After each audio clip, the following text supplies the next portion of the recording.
Yeah. All right, so for those who are new to the room, my name is Steve Tyler.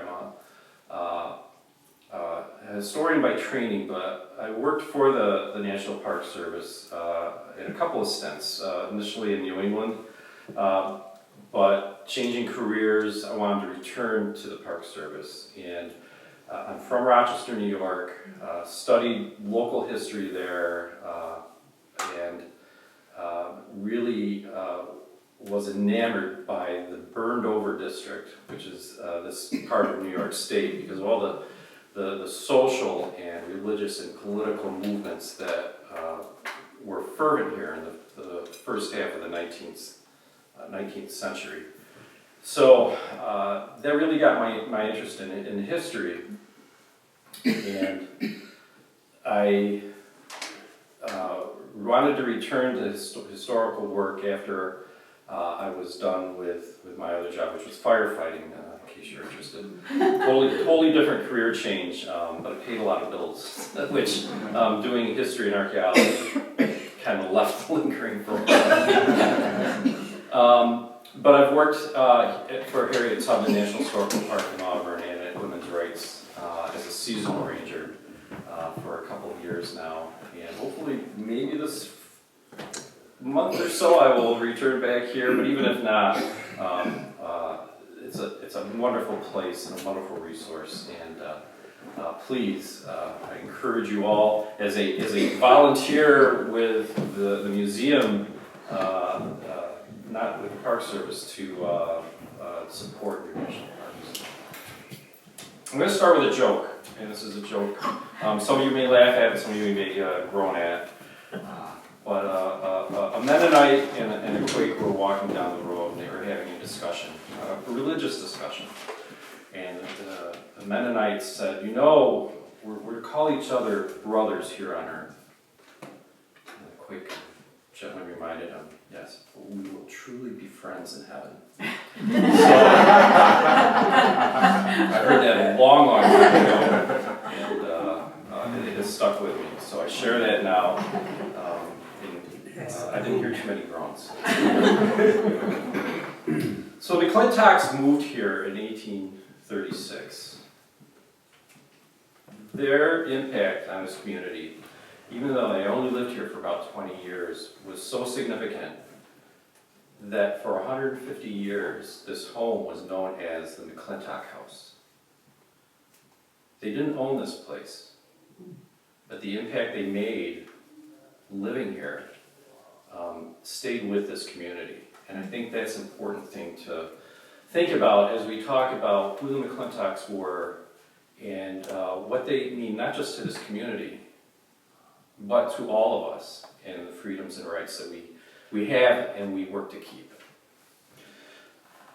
The house is best known as the scene on July 16th, 1848, for the drafting of the Declaration of Sentiments. That was the keynote message that came out from the Convention on Women's Rights that was held in Seneca Falls. It was written in the parlor right below this room. But this place was so much more, and the M'Clintocks were so much more. Can I ask, where did they move from? You can ask that. Okay. That will be part of it. Okay. So, the M'Clintocks moved here from Philadelphia. Thomas M'Clintock was born in 1792 in Brandywine Hundred, Virginia, Delaware. And that's that kind of round part of the northern part of Delaware. And it's only about 20 miles from Philadelphia. His father was not a Quaker, but his mother had been a member of the Society of Friends before she married out of Meeting. So Thomas was raised in a household that, even though his father was not a member of the society, was full of books and learning. His father unexpectedly died when Thomas was 13 years old. And Thomas, we don't have records of why, but Thomas was probably sent to Philadelphia to learn a trade. His brother managed the house as the executor, and his mother remained behind. But Thomas at 13 off to Philadelphia, possibly with a relative. His mother's side of the family was from the Philadelphia area. Learned a trade. At 19 years old, he professes to become a member of the Society of Friends. He joins Pine Street meeting, which is the monthly meeting and the quarterly meeting that was held in the Southern District of Philadelphia.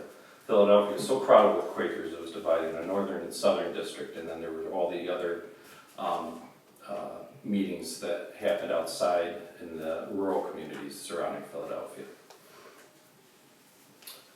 At the age of 20, he starts his own pharmacy, setting up shop across from the University of Pennsylvania's medical school on 9th Street, South 9th Street in Philadelphia.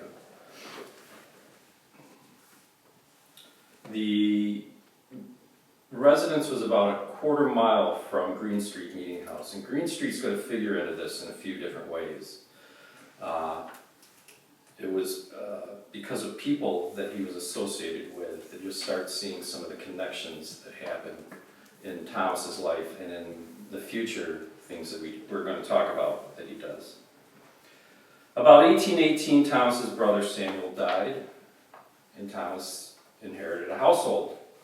His niece, who was 17 at the time, and her name was Sarah M'Clintock, and her brother, who was also named Thomas, who was 11 at the time, moved in with Thomas, Thomas the older, into the pharmacy. And the younger Thomas probably helps with the work in the pharmacy, with Sarah keeping house, but only for about 2 years, because 2 years later, Thomas marries Mary Ann, at that time, and I have to look at my notes. Wilson. Thank you, Wilson, Mary Ann Wilson. Mary Ann was born in Philadelphia, but had moved with her family to some different areas. Her father did carpentry work, in fact, possibly made a precursor to the steamboat that was built by Fulton from Delaware. And they get married in Burlington meeting. Now, Quaker, how they met and what their courtship was like, we don't have documented. But when a Quaker talked about his intention to marry another Quaker, a committee was formed of men and women who would interview the couple, find out their background, and see what their intentions really were, whether they were compatible, and would have to approve to the meeting. And I'm not sure how long that process took, but it was successful. And in January, the second Fifth Day meeting, just prior to that, in 1820, I have to look at my dates, they declared their marriage before the meeting house of 60 members in Burlington. Mary Ann moves in to Philadelphia, becoming the third adult with an adolescent boy in the household and pharmacy, and then she immediately starts adding to the numbers there. She has a daughter,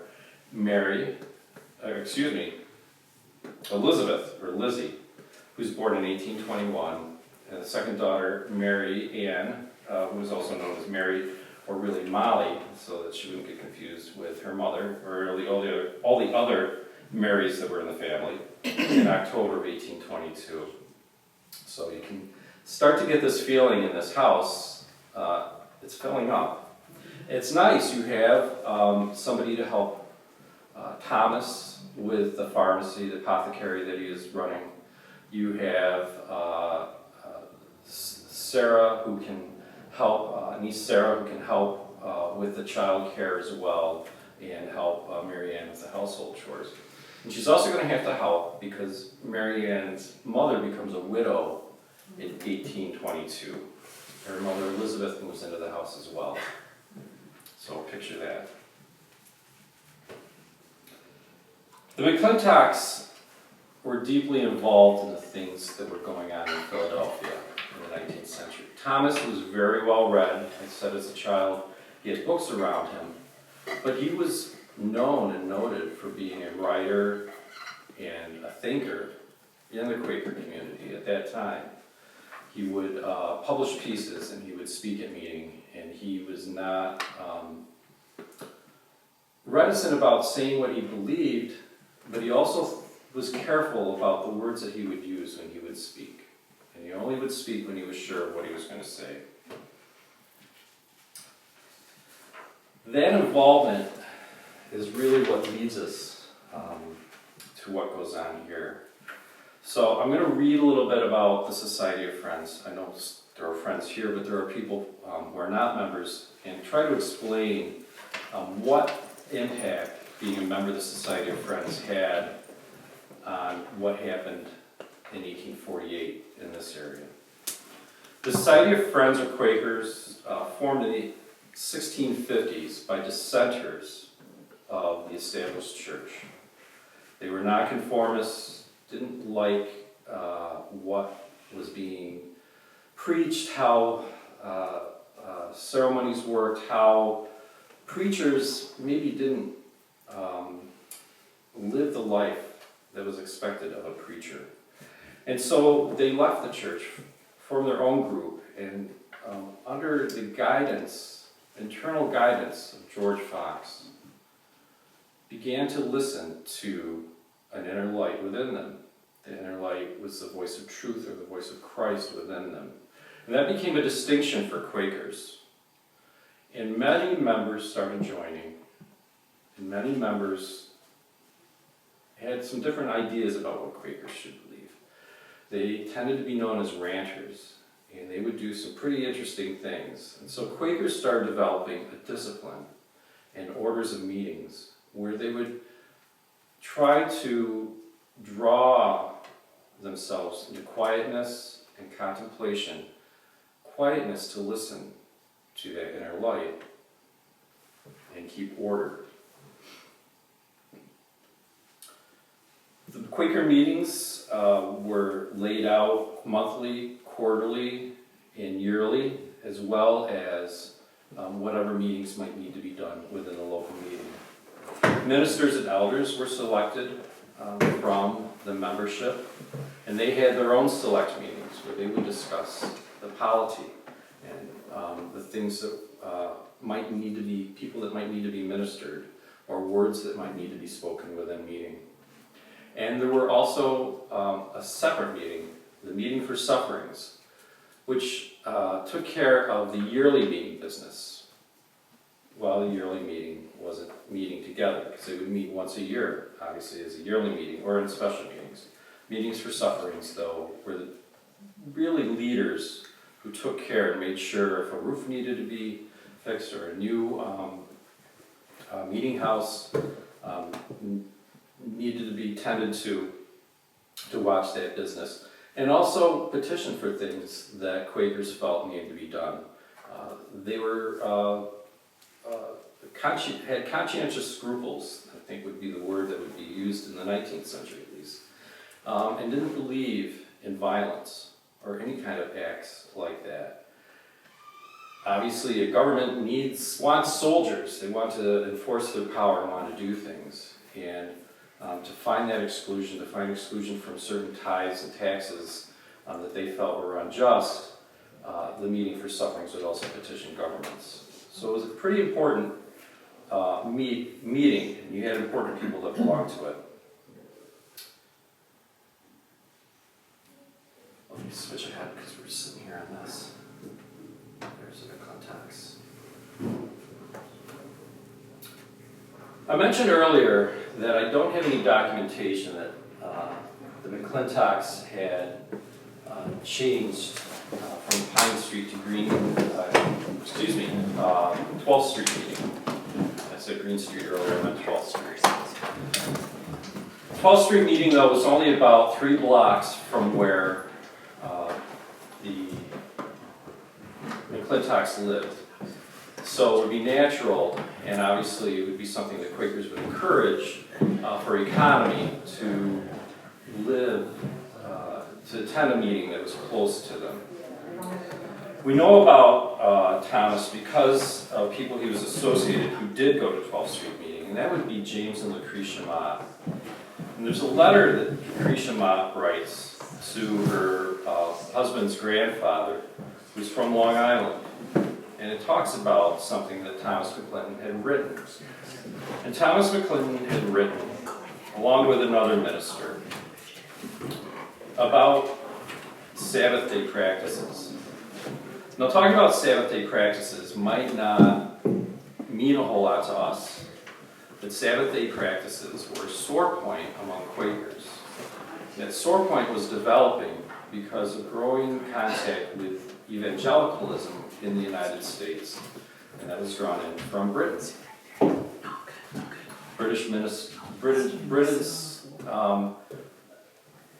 Because Quakers were known for their honesty, and they were very scrupulous in their business dealings, they did pretty well in business. People would know if I went to a Quaker for purchasing, I'm not going to be cheated. If a Quaker said he was going to do something, he would do it. And so they became very well off. The unfortunate thing is, and this was seen by several groups of Quakers, as people become rich, they tend to focus more on social standings and social status and start listening to the people and how they fit in around them than necessarily follow the tenets of their faith.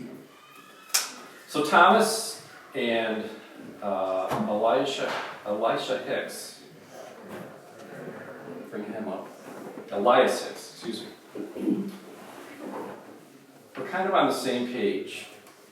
Elias was from Long Island as well as Lucretia's, James Mott's family, and had been given a letter by New York Yearly Meeting to go around and speak throughout the country, not just in New York Yearly Meeting, but in other yearly meetings. Philadelphia is one of those yearly meetings he would go to.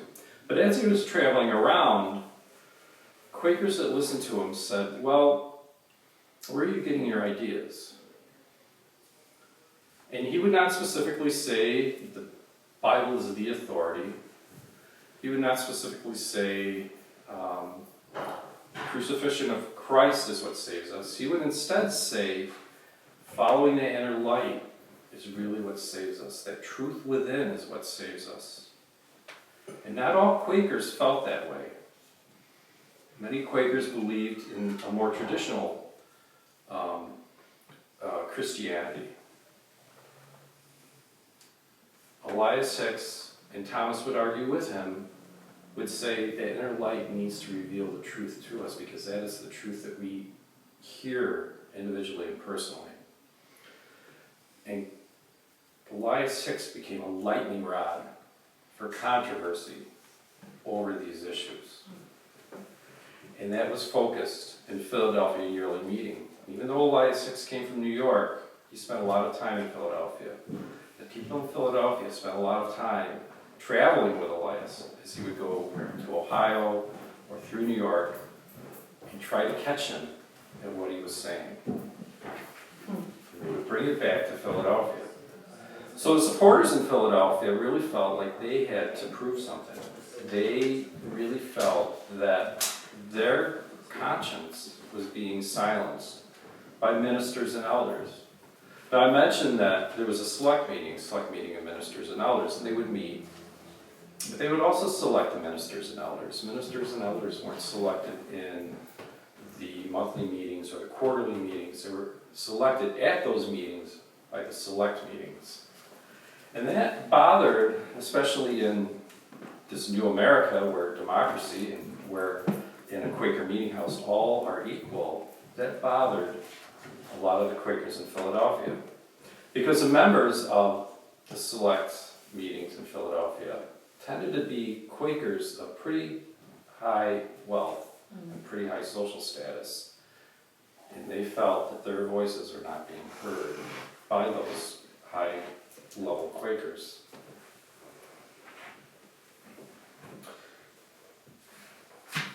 That skips through that part.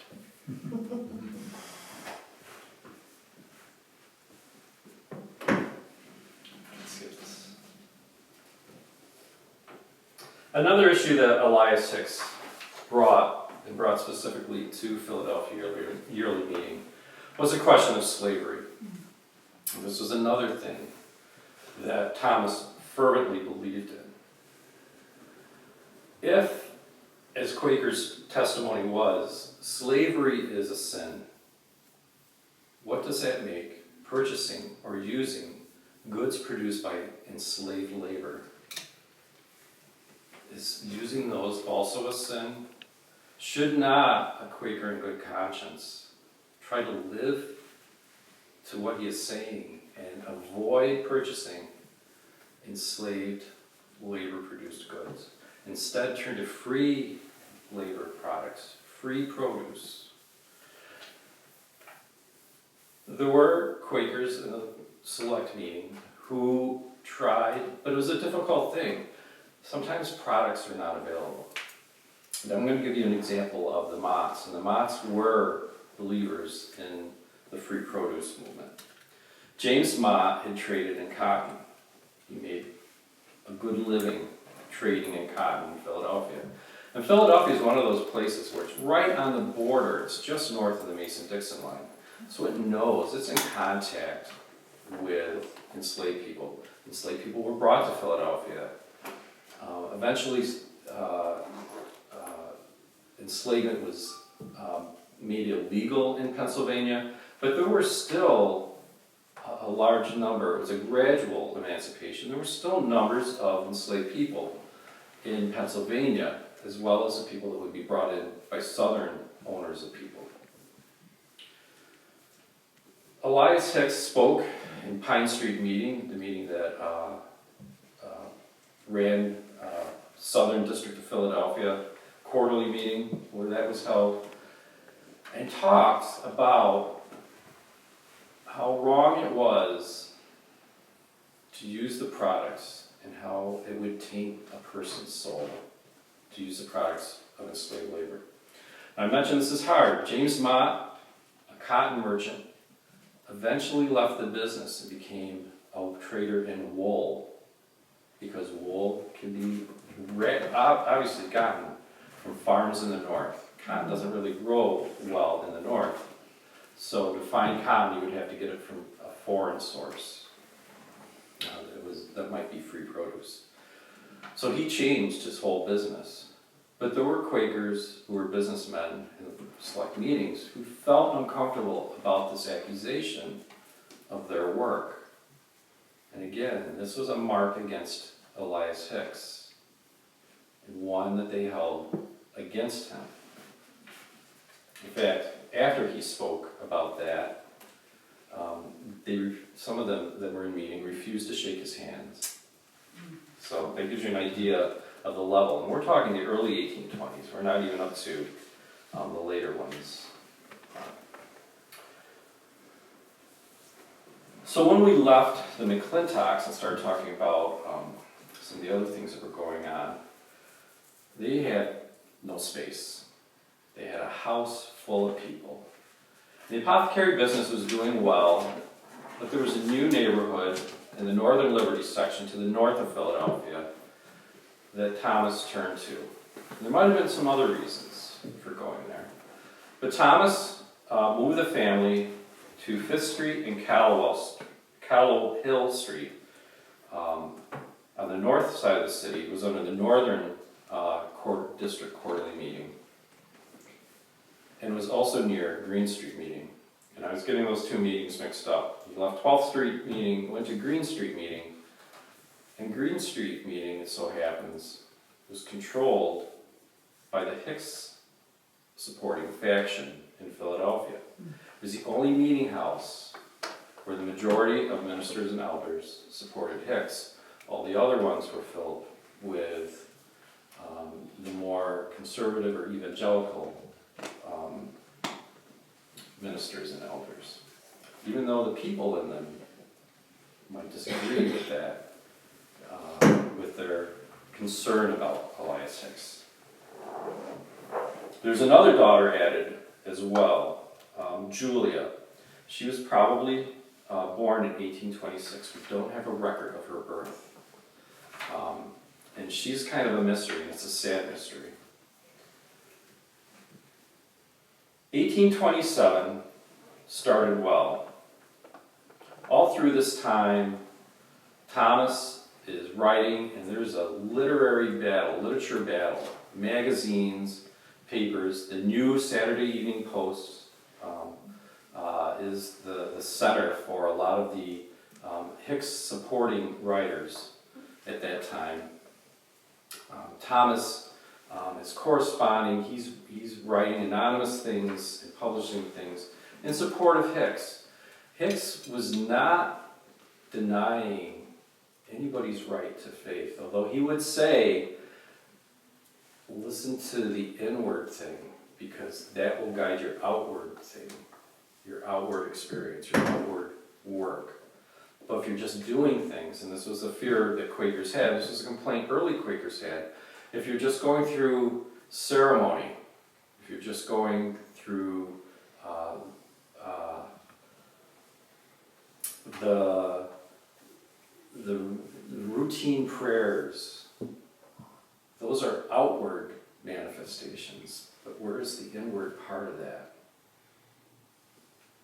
It's kind of angels out ahead of a pin to some people, but it was a real controversy within the Society of Friends.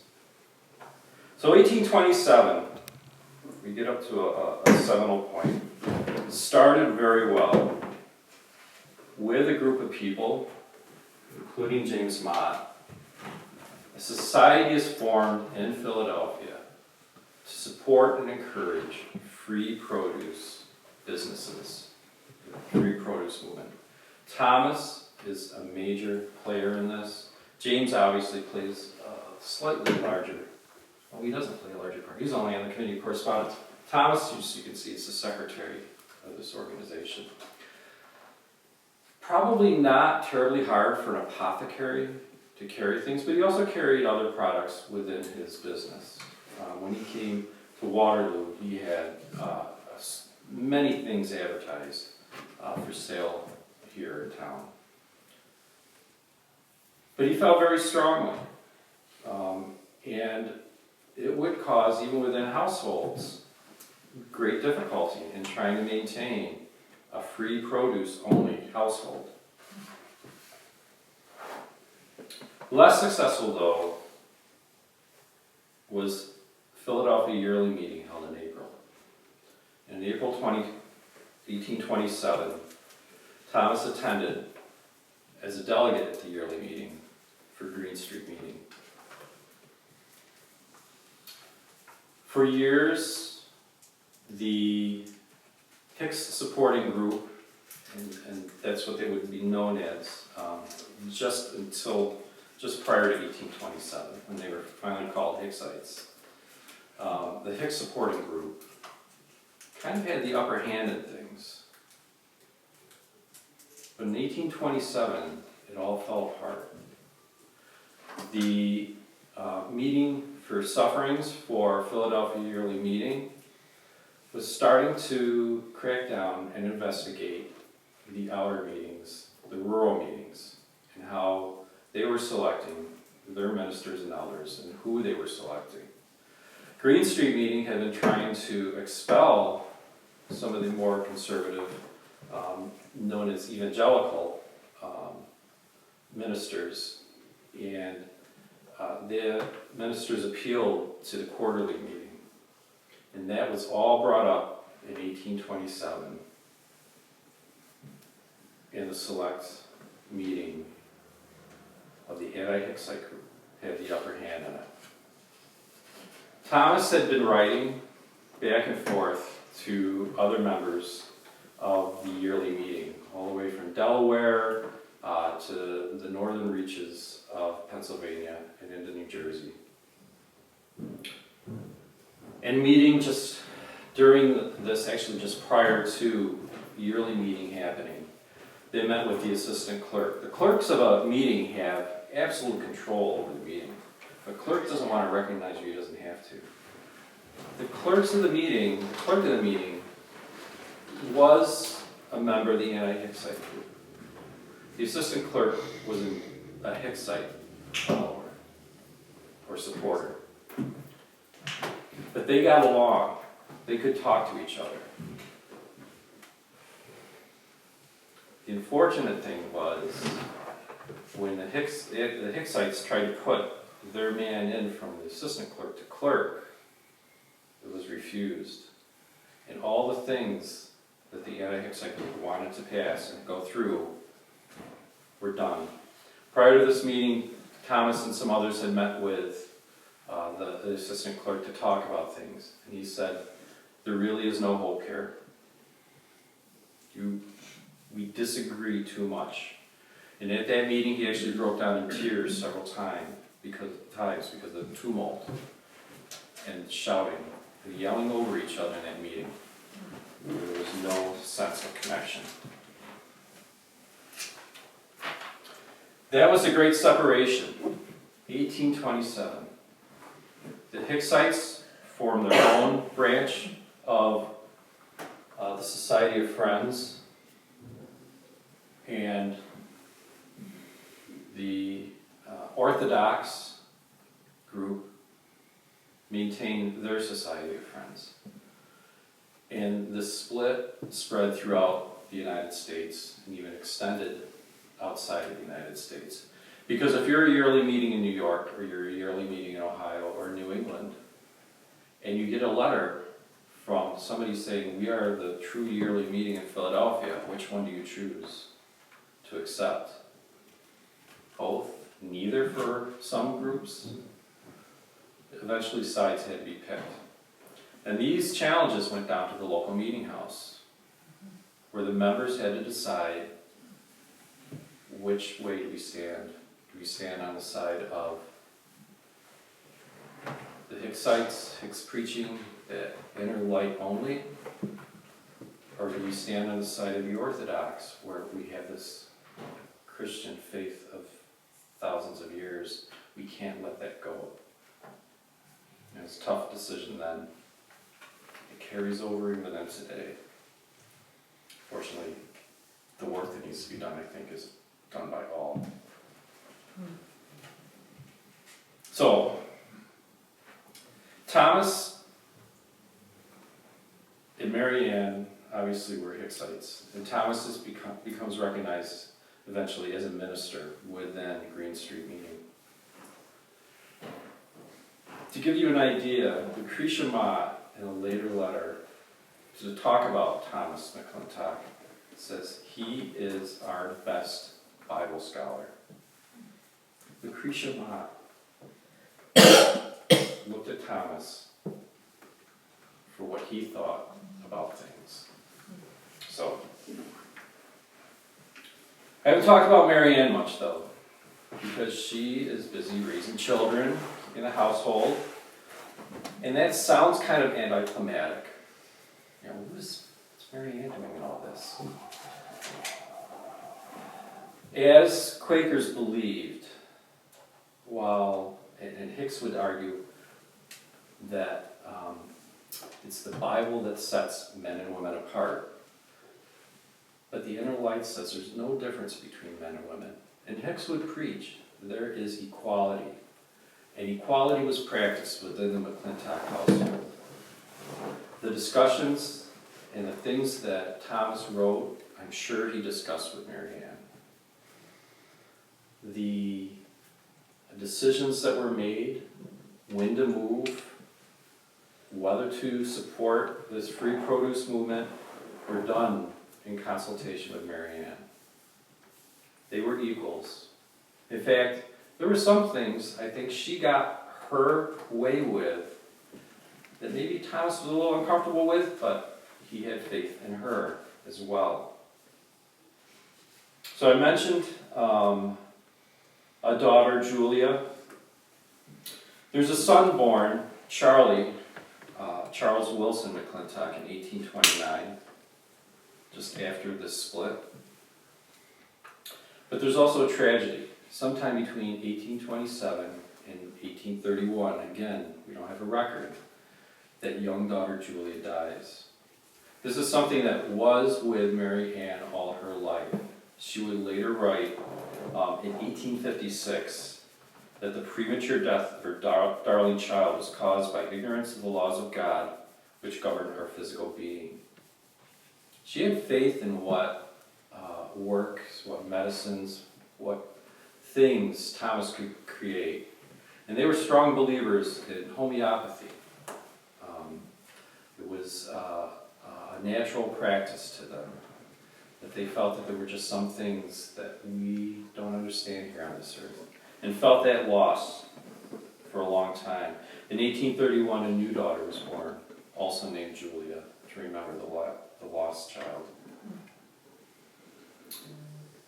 In 1832, we start seeing mention of Mary Ann being active within the meeting house and in the community.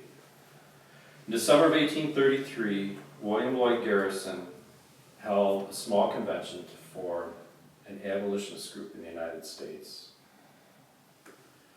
He was concerned because the strongest abolition group was the American Colonization Society. They didn't really believe in abolition, but they did believe that free blacks needed to have a place to live, and that would be in the United States. And Garrison strongly opposed this.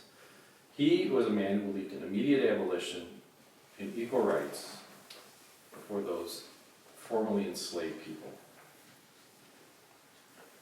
He came to Philadelphia and formed a society. The M'Clintocks and Monts supported this work. And while Thomas M'Clintock was not sent as a delegate to the founding of the American Anti-Slavery Society, Lucretia Mott spoke before it. And a few days later, Lucretia and Mary Ann together would be founding members of the Philadelphia Female Anti-Slavery Society, because you have to have a separate female society in the 1830s. In fact, they asked men for advice on how to charter and run their organization. So that gives you an idea where they're coming from and how far they have to go. They are Quaker women. Quaker women had their own meetings, but they still worried that they weren't quite up to par with men. Mary Ann is also involved in committees in Green Street meeting. And this is an important point, and this brings us closer to Waterloo. In 1834, she became a member of a committee of women charged with changing the discipline. And the women met and looked at their roles within the meeting house. One of the nagging problems that the Society of Friends had was that women often had to ask concurrence of men's meetings for things, or ask men's meeting for certain things. The men never asked the women. If there was no distinction, why do this? They believed, and Mary Ann surely felt it very sharply, that they need to be on an equal footing. The 8-member Women's Committee at Green Street in 1835 unanimously recommended that the women's meeting have the power to decide women's memberships or disciplinary actions, and in taking care of Quaker women, have access to the resources that the men had without having to ask permission for them, and to have equal say in granting ministers their approval, and that when future changes to the discipline were considered, that men and women form a joint committee.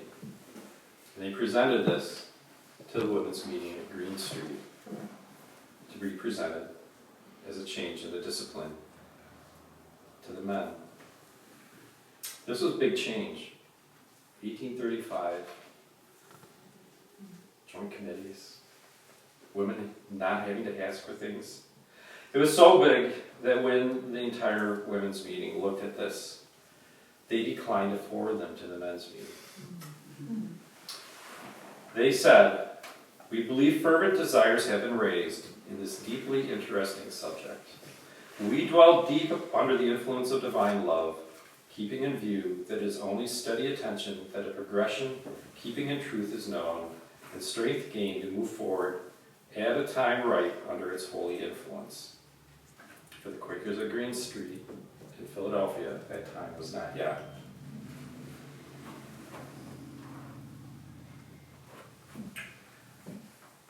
As busy as the McClintocks were with this work, following the Great Separation, and the apothecary and the household, they were looking for some other things. Thomas was looking for a change. I mentioned he was recognized as a minister within Green Street Meeting. He asked for a letter to go and speak before meetings in New York Yearly Meeting and the newly formed Genesee Yearly Meeting, which covered this part of the world. And he was given that letter. And he went forth and talked. Now, there's a connection, a pipeline between here and Philadelphia. And there were relatives already up here. Margaret was the older half-sister of Mary Ann. She came into the marriage, she came into the family, her father, Mary Ann's and Margaret's father, married Mary Ann's mother as a second marriage. But they were close. And Aunt Margaret, as she was known to the family, was a very important person. She had married George Pryor, and they were involved in a lot of different things up here. Some four-year movement things and some other things that they tried to get going. They tried to start a school, I believe, in Skaneateles. It was the Pryors. And, but they were here in this area. There were other people that were being corresponded with by Thomas, especially in Rochester. And I think of Isaac and Amy Post, especially. The DeGarmos, who were there in Rochester as well, and very active within the society for trying to make change and trying to do things. And Thomas visited up here and went back and talked about a change with Mary Ann. In 1836, the family requested to leave Green Street Meeting to join Junius Monthly Meeting, which is here in Waterloo. Junius used to be that piece of Waterloo where the meeting house was built. And it met on 9-Foot Road. It's just a little bit west, I shouldn't say a little bit, it's a couple miles west of the village. The cemetery is still there, the meeting house no longer stands. It was sold and moved and burned down soon after it was moved. And unfortunately there's no photos of Junius meeting house that I found yet. That fall, they traveled by ship to New York City and then took the new canal to Waterloo. Why did the McClintocks leave Philadelphia in 1836? It's a place they'd always been near. It's where most of their family members still resided. Some people think it was economics. Maybe there was a downturn in the apothecary trade. Philadelphia was starting to license and expect trained pharmacists. But there might be another reason.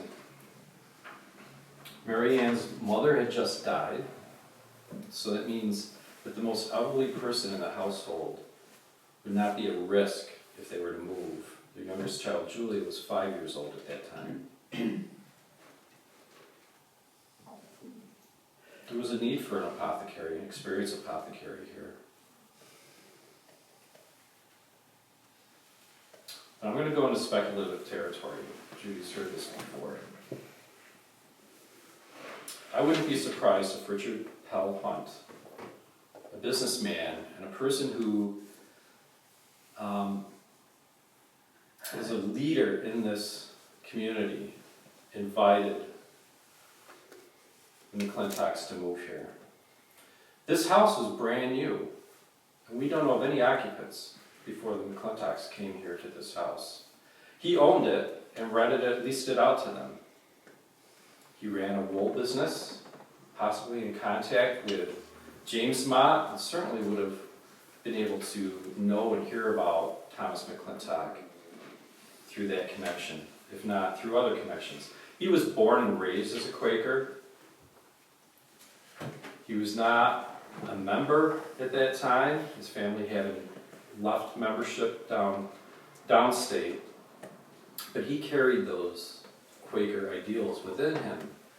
He may have attended meetings. His first wife was a local person, not a Quaker, but his second wife was a Quaker from downstate New York. And I think he wanted to continue to marry Quakers. He had gone through a period of great depression after his second wife died. They were only married a short time. And I think his Quaker faith renewed in him. No matter what, the M'Clintocks moved here. And only a few years later, Sarah M'Clintock, that niece, married Richard Hunt as his third wife. So that's why I think those puzzle pieces probably fit together, but we don't have documentation. They're not here to ask, and there's no stories that were carried down. Thomas bought a former store on West Main Street, just the other side of Virginia Street. It actually shows up in one of these buildings. I believe it's that one, but it could be that one. You have to look again. And set up shop. He came here in the fall, and by December, he was advertising that it was fully stocked and good to go. He had Are those edited buildings still here? the one on the. It's right behind us. No. This is the first shop was on the other side of Virginia Street, on the west side. Yes, the building that the shop was in is still here. I want to say it's a barber shop, but I'm probably totally wrong on that. So pretend I didn't say it. But it is still there. It was a former S. Lundy and Sons store. He became an agent for Garrison's paper here in town, having it, collecting the money for the subscriptions at his store. And he started organizing anti-slavery talks and abolition meetings over his store, the space that he had. This wasn't popular. They didn't want to hear about abolition talk here in Waterloo. And he was warned a few times by the people in Waterloo that were friendly to him. You might want to tone it down, Thomas. It's getting a little hot out there for you. But Thomas believed in his conscience and would do what he felt was right. So he continued them. At one point, an effigy of him was hung from his signpost in front of the store.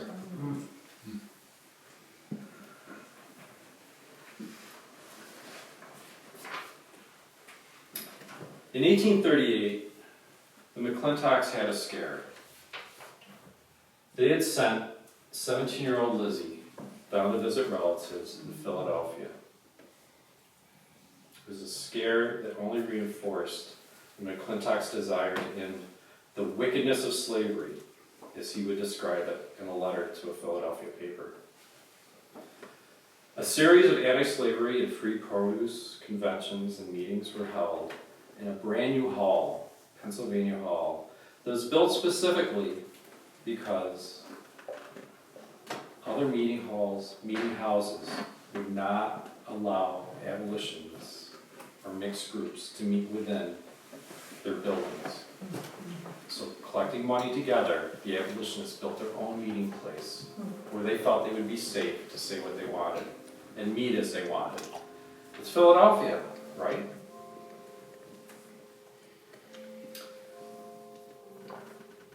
She would never, Elizabeth at 17 would never forget the experience that she had there. As the meetings were held, letters and pamphlets were circulated through Philadelphia talking about the outrage of having men and women, black men and white women, meeting together and sitting next to each other in a meeting hall. And mobs started gathering after the meetings. And when the meeting for the abolitionists finally commenced, remember there were a series of meetings that were held to open Philadelphia halls, brand new. These were the first meetings that were held there. Mobs gathered outside. They would throw stones, they would shout, they would try to break in, and they would yell at the people coming and going into the meeting hall. Abby Kelly spoke, and Lizzie remembers this, trying to hear her through all the shouting that was going on. The trustees of the meeting hall of Pennsylvania Hall, appealed to the mayor, call off this mob, send us protection. He said, give me the keys and then I will protect you. Partially true to his word, people left arm in arm through that mob, at that point safely.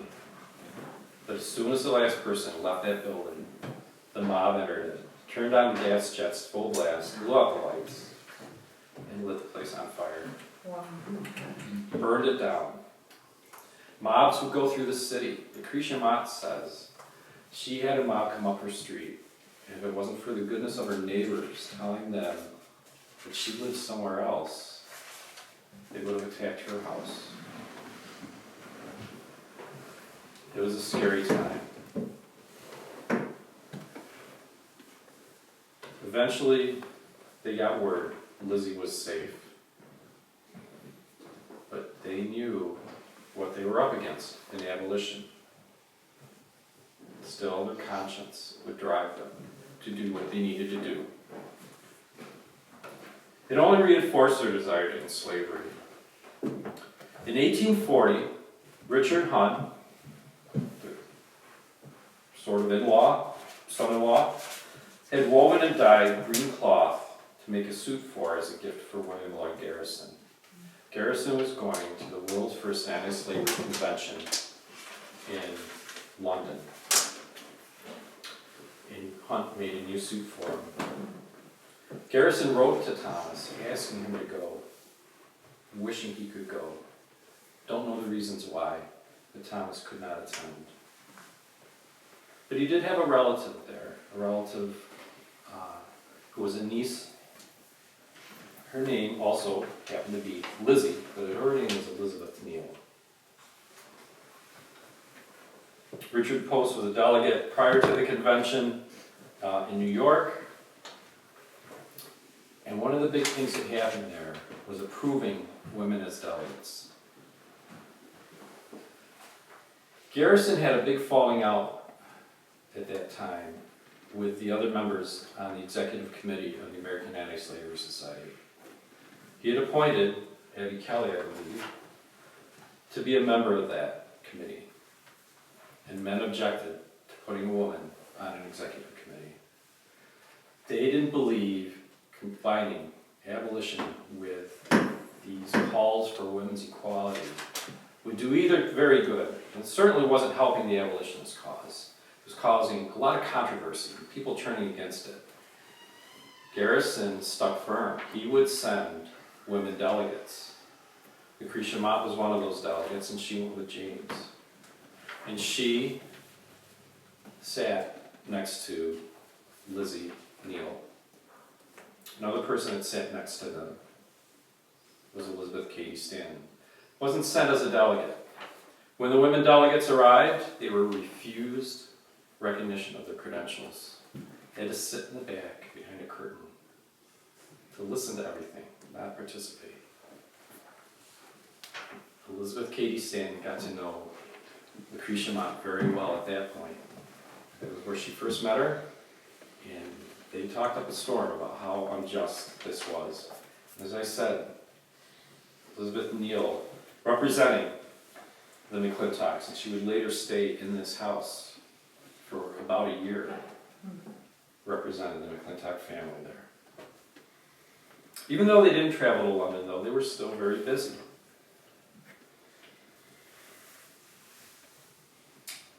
Thomas was a minister with Junius monthly meeting as well. And he would travel back to Philadelphia in 1844 to speak to meetings in Philadelphia, as well as other places. In 1841, Thomas organized a day of discussion on the true Sabbath, that old topic, with somebody who was an ally of his from Riga, New York, or Leroy. That was abolitionist Henry Brewster.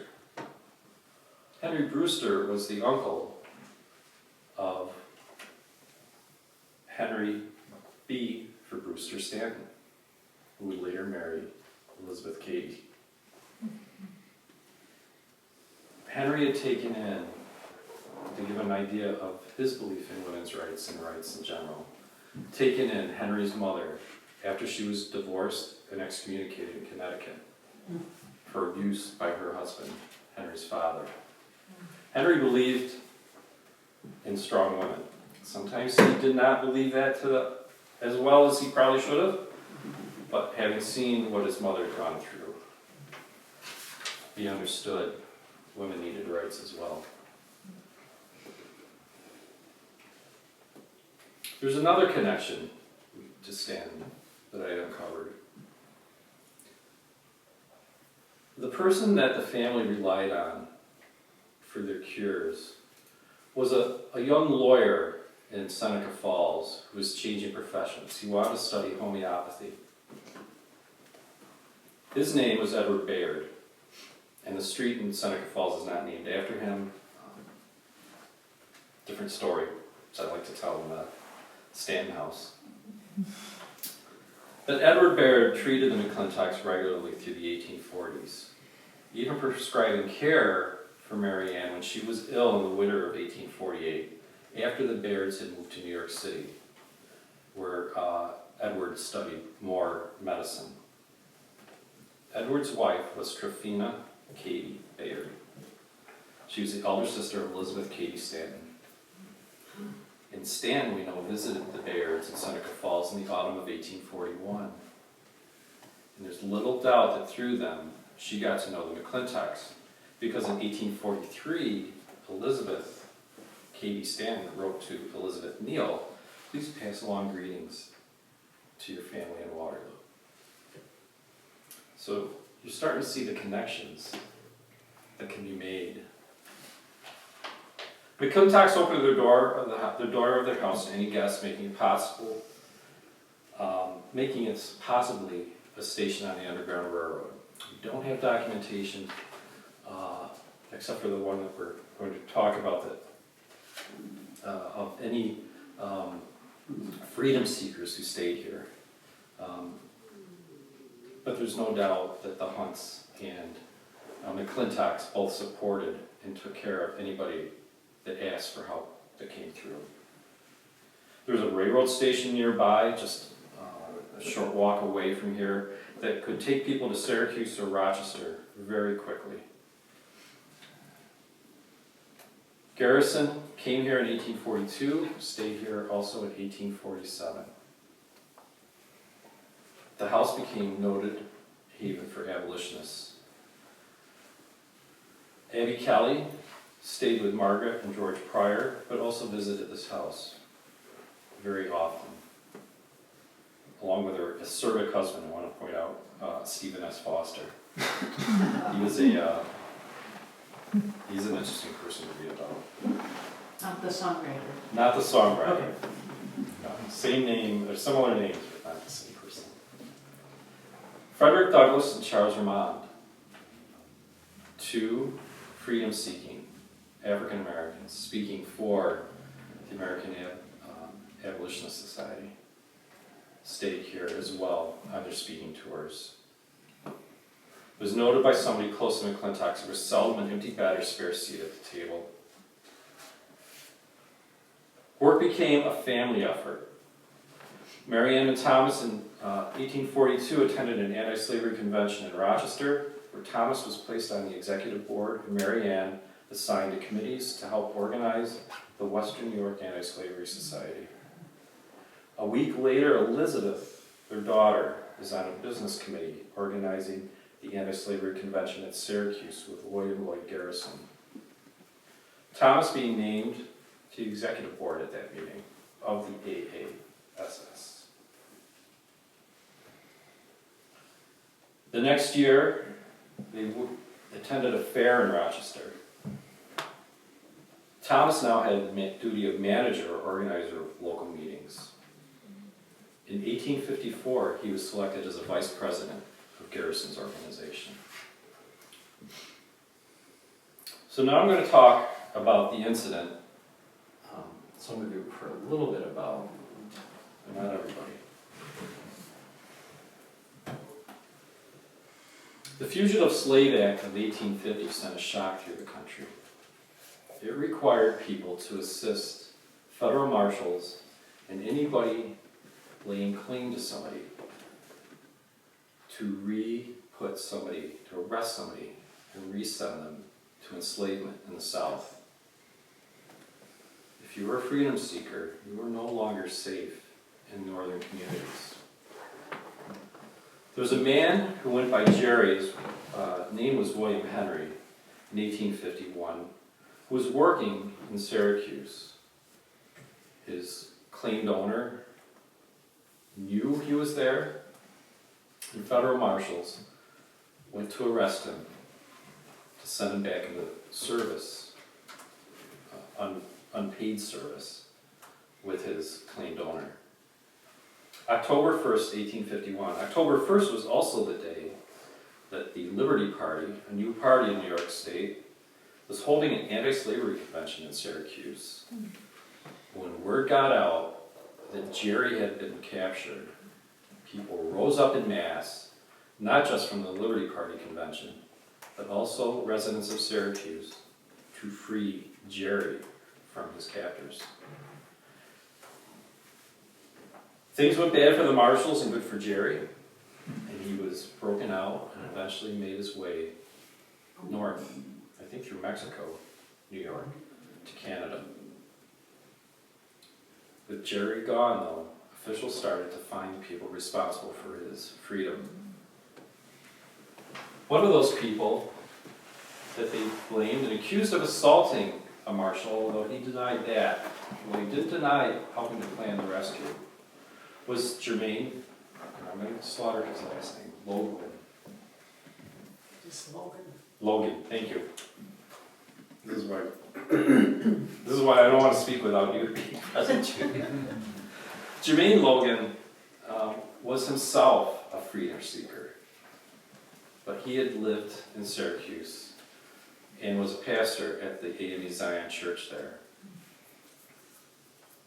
When he found out he was going to be arrested, people feared for him.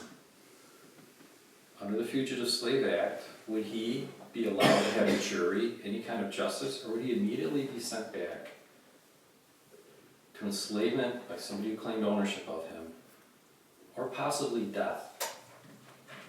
Jermaine Logan was not going to wait around to find out, and he was helped away. As Judy mentioned earlier, Quakers helped him. There was a Quaker named Fuller, I can't remember his first name. Sumner Fuller, in Syracuse, who spirited him away to Skaneateles.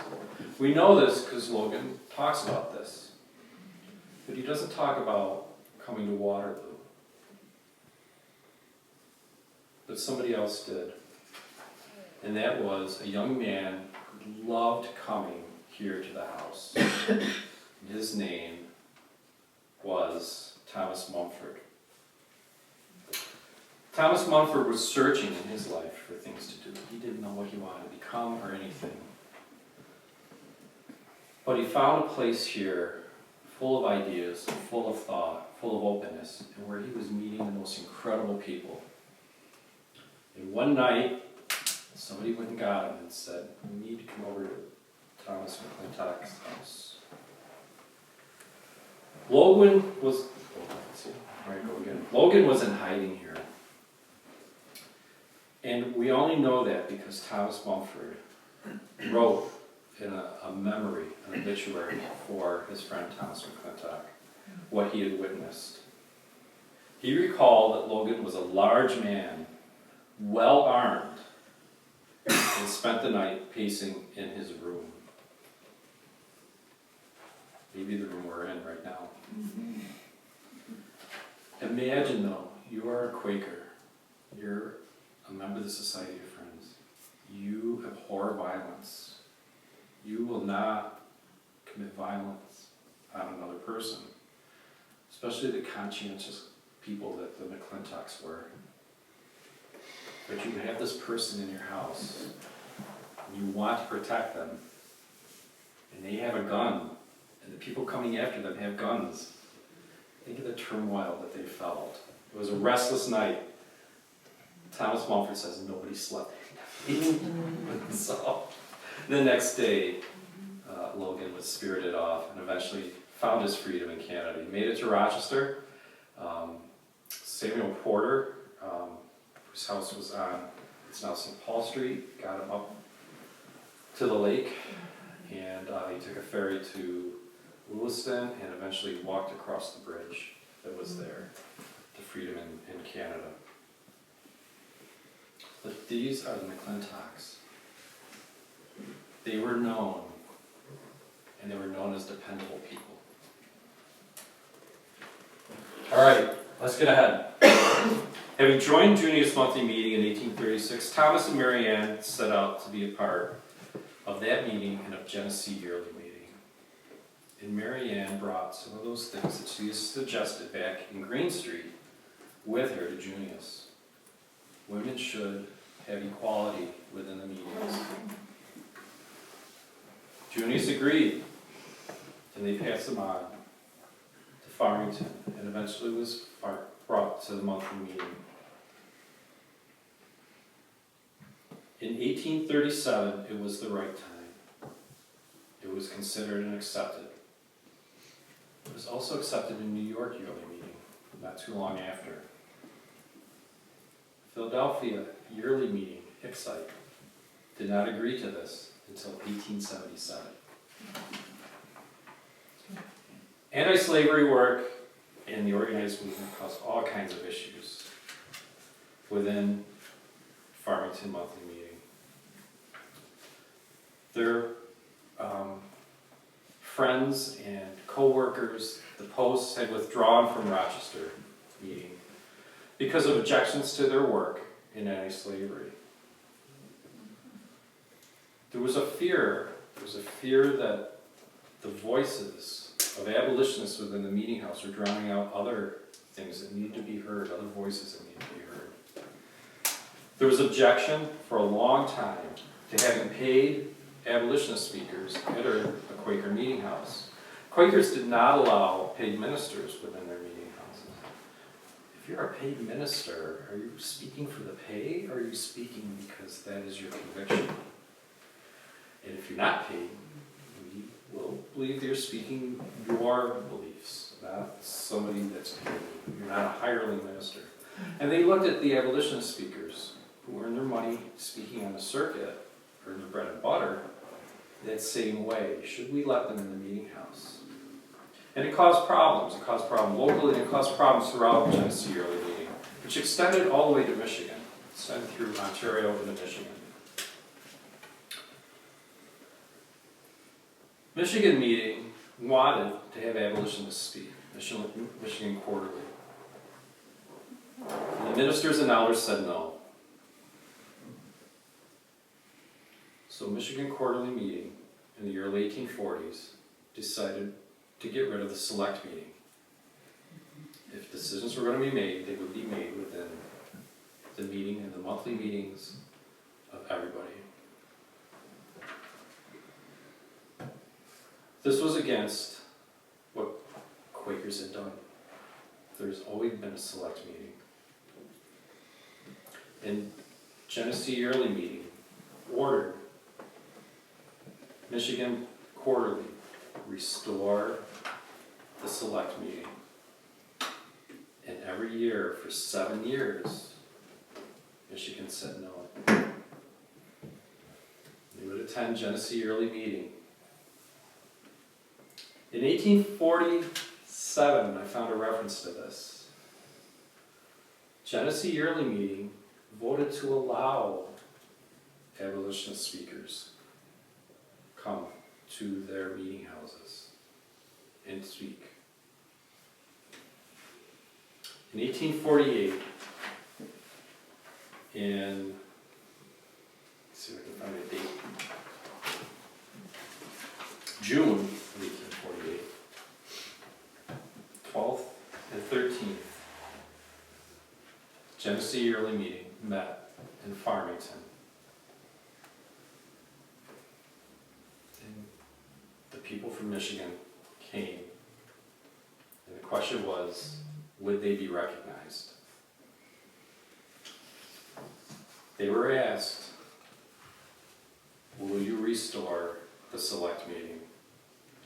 Now there's some other people there. The M'Clintocks obviously were there. But the Motts were here too, James and Lucretia. Still living in Philadelphia.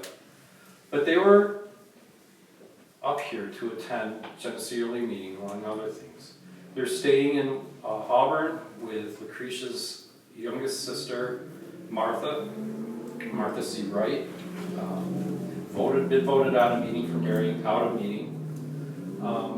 But carried Quaker convictions, even if she looks kind of off at Quakers for kind of following so many forms that she didn't really think they needed to follow.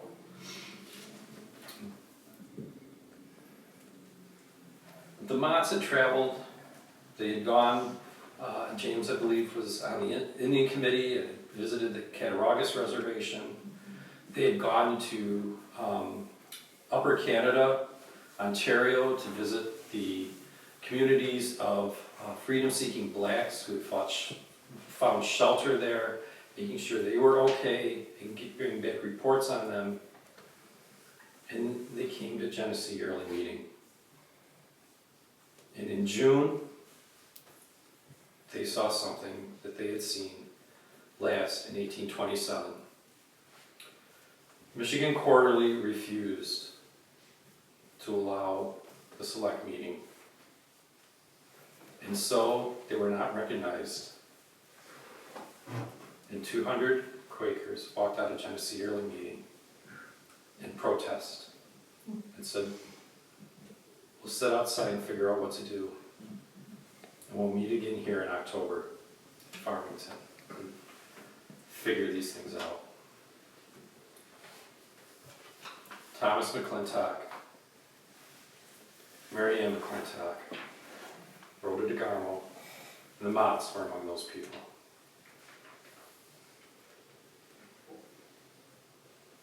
In October, they got together and they formed the Progressive Quakers. I'm getting ahead of myself. Because that split is so important. It was a shock. It was a shock to the Motts. It was a shock to the M'Clintocks. They didn't want to see this happen again. It was a shock to everybody. And so, when Jane Hunt invited people over a few weeks later to her house to a tea party to see her new baby, the M'Clintock women went, Elizabeth, Sarah, Mary Ann. The Motts probably picked up Elizabeth Cady Stanton to come along with them so she could see her old friends and just be all together again. And at that discussion, they came up with the idea of holding a convention for women's rights the next month in Seneca Falls. Would that have happened if not for the falling out in Farmington? It's amazing the effects that things can take. The convention, we know, set off a movement that has continued to fight to place women on an equal footing with men in religion, society, work, and politics against all trials and oppositions.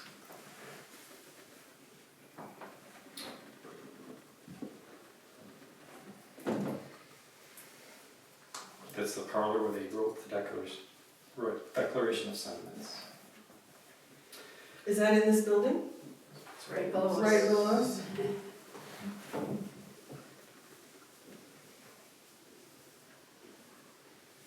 Thomas Mumford remembered this place, writing, "Nowhere else could we find such fresh literature or such intelligent interest in vital questions of the day. Gradually our horizon enlarged, our prejudices were conquered, and our sympathies enlisted in behalf of righteousness and freedom.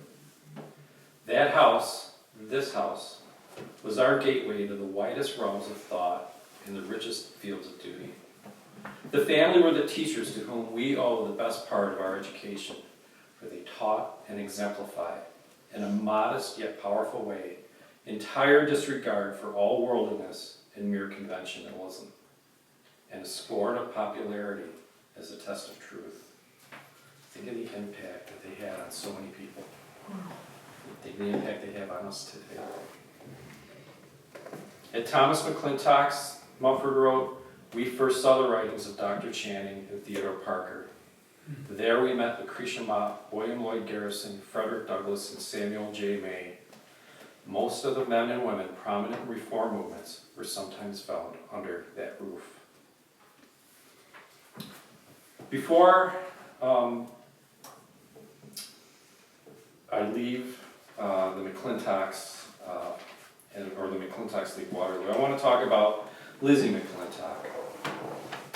Lizzie McClintock moved here with her family in 1836 as a 15-year-old young woman.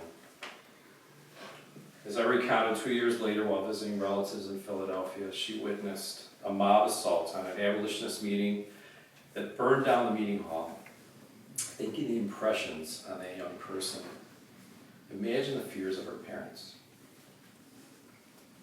Lizzie was a strong person. If you think about the description I just read of visitors that she met and talked with in her home, you can believe that as a 26-year-old, she was ready and willing to demand her rights as she helped prepare for the convention in Seneca Falls.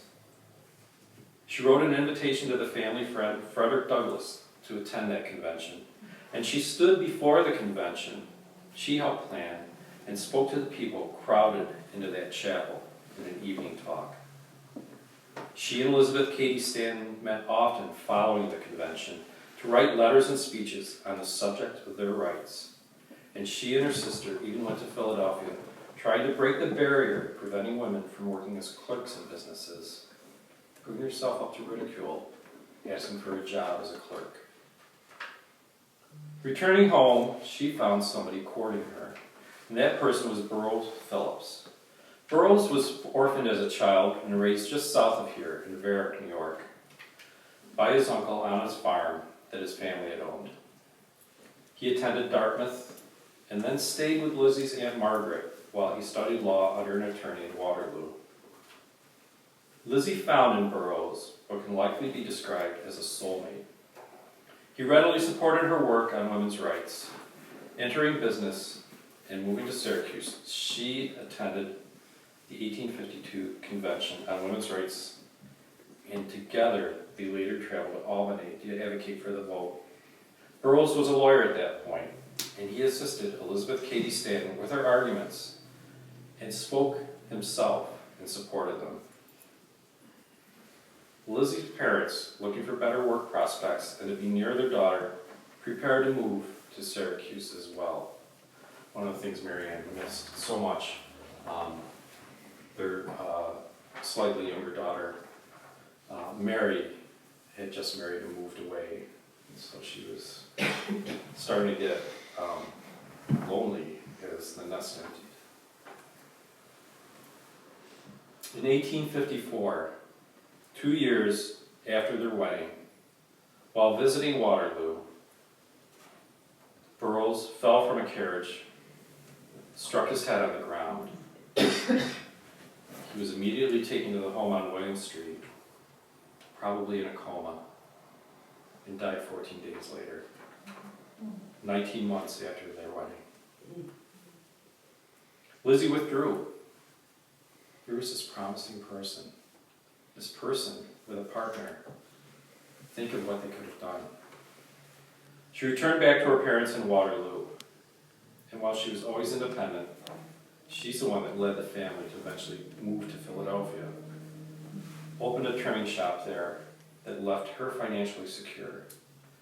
She was never again directly involved in women's rights. The M'Clintocks would move from Waterloo in July of 1856, first to Easton, Pennsylvania, which really didn't suit them, and eventually to Philadelphia, their daughters with or near them.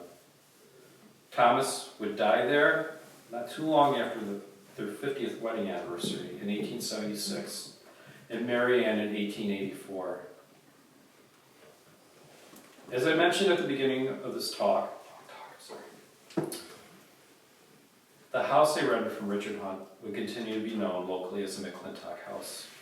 It was placed on the National Register of Historic Places in 1980 and purchased by the National Park Service in 1985.